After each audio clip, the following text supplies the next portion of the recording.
Guten Tag miteinander. Ich will ju es vandaag eine kleine, wahre Geschichte vertellen, die sich für 80 Jahre in der Volksschule abspielt hat. Die kleine Gerard, die wird 10 Jahre alt und ging in die 4. Klasse. Und die soll es Hausaufgaben Absatz schreiben. Men, hier just an den Tag viel wat Bertes zu tun. He woll nachmittags live mit den Norbes Blagen Völkerball spielen und sie nie einen Tengelrand utprobieren, wo he sich nie ein Stöcksken für tuschspitzt hier.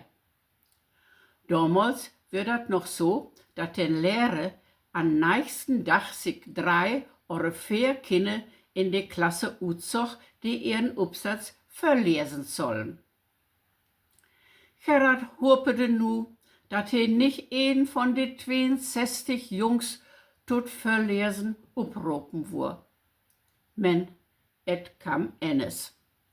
Es letzten von de 4 Jungs, wo he opropen sin Absatz für te lesen. Wat bleef hem eines über, es optestaan, sin lyrisch Heft opteschlaan und ut den Kopf tein Sätzkes föttedriegen. Es ist sich wie Hensat hier, fragt die Lehrer Könntest du mir bitte noch einmal den 2. Satz vorlesen?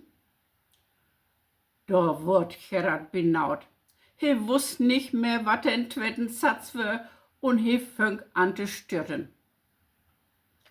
Ach, sagt der Lehrer, wenn du es nicht lesen kannst, dann gib mir mal dein Heft. Vielleicht kann ich es ja lesen. Gerard brach mit n hauchrauden Kopf sin lyrisch Heft not Pult. Oh, sagt der Lehrer, das ist ja ein sehr guter Aufsatz, den du geschrieben hast. Ich schreibe mal sofort eine Bewertung darunter. Es Gerard sin Heft wie afhalt hier, lesete he, wat nu ob de lyrige Siete stön. Bis morgen, 50 Mal schreiben. Ich muss täglich meine Hausaufgaben machen.